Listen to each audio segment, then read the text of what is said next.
मेरे और प्यारे बच्चों को मेरी ओर से 74वें गणतंत्र दिवस की बहुत बहुत शुभकामनाएं। गणतंत्र दिवस एक ऐतिहासिक पर्व है। ऐतिहासिक पर्व के साथ साथ ये एक राष्ट्रीय पर्व भी है और ये किसी एक व्यक्ति विशेष का न होकर संपूर्ण भारत के निवासियों का एक पर्व है। हमारे भारत को 15 अगस्त सन 1947 में स्वतंत्रता मिली थी, लेकिन 15 अगस्त 1947 को आजादी मिलने के बाद हमारे पास अपना कोई कानून नहीं था। हम भारत सरकार का अधिनियम 1935 उसी के आधार पर हमारे यहाँ अंग्रेजों का शासन बरकरार था, भले ही आजादी मिल गई थी।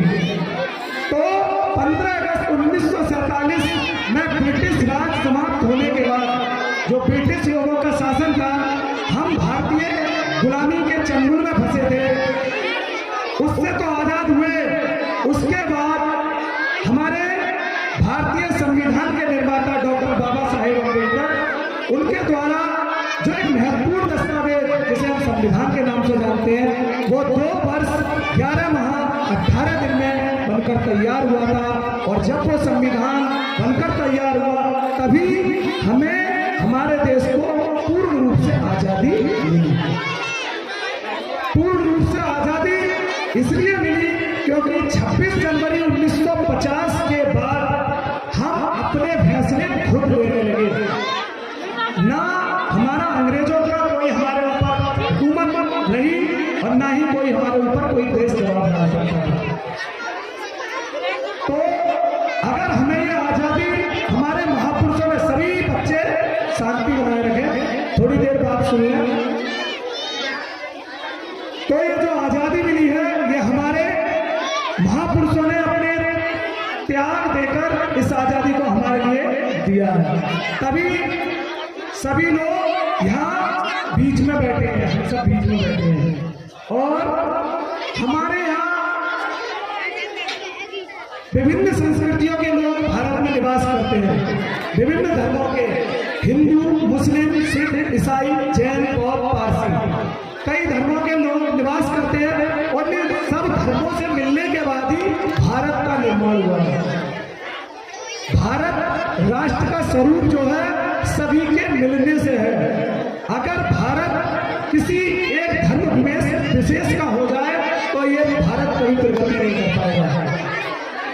तो यह विभिन्न धर्मों के, विभिन्न मजहब के, विभिन्न रंगों के, विभिन्न भाषाओं के, विभिन्न पहनावे के लोग निवास करते हैं।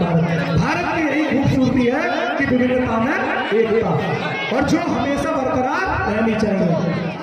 सभी धर्मों के लोगों के बीच में कभी भी आपसी मतभेद नहीं आने चाहिए, मेरा यही कहना है। क्योंकि धर्म जीने की कला सिखाता है, जीने का तरीका सिखाता है। वो कभी भी नहीं कहता कि आपस में बैर रखो। तो धर्मनिरपेक्ष राष्ट्र है हमारा भारत, एक धर्मनिरपेक्ष राष्ट्र है, यानी कि हमारे भारत का कोई भी अपना कोई धर्म नहीं है और ये रहना ही चाहिए। और हमारे भारत की जो संस्कृति है वो अतुलनीय है और इस संस्कृति को दुनिया के लोग इसका सम्मान करते हैं।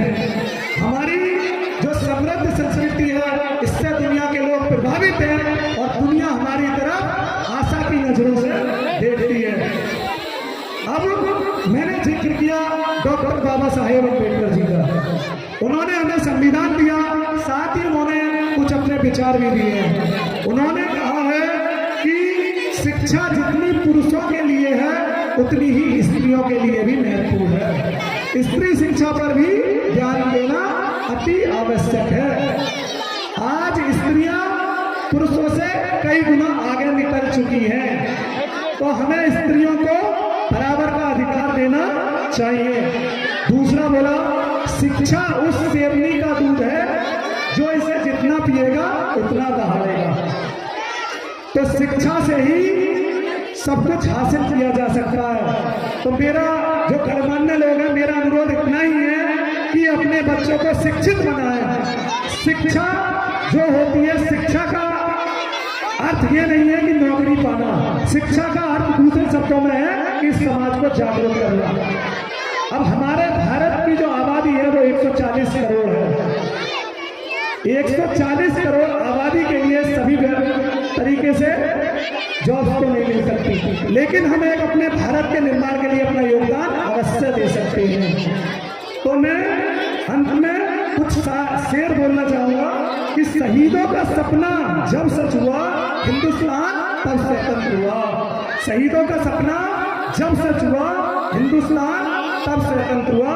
और सलाम करें उन वीरों को जिनकी वजह से हमारा देश स्वतंत्र था। स्वतंत्रता और गणतंत्रता अलग चीज है, हमें इनमें विभेद, हमें अंतर समझना चाहिए। स्वतंत्रता मतलब आजादी।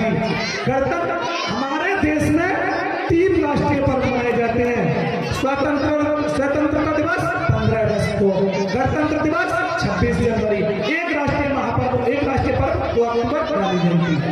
तो इनके बारे में हमें पूर्ण जानकारी होगी आवश्यक है, क्योंकि हम सब भारतीय हैं। सबसे पहले हम भारतीय हैं, उसके बाद कुछ और है। तो हमें मिलजुल के रखना चाहिए। आज ही हमें वीरों को याद न करके कि आज ही 26 जनवरी है, आज ही याद करें। किसी एक विशेष के कारण आजादी नहीं मिली है, सभी का योगदान है। हमारे बुजुर्गों का, हमारे पुरखों का, महापुरुष कहीं ना कहीं से हमसे कनेक्टेड है, उनका योगदान है। हमें उन्हें हमेशा नमन करते रहना चाहिए। ना पूछो जमाने से कि क्या हमारी कहानी है, ना पूछो जमाने से कि क्या हमारी कहानी है। हमारी पहचान सिर्फ ये है कि हम हिंदुस्तानी हैं।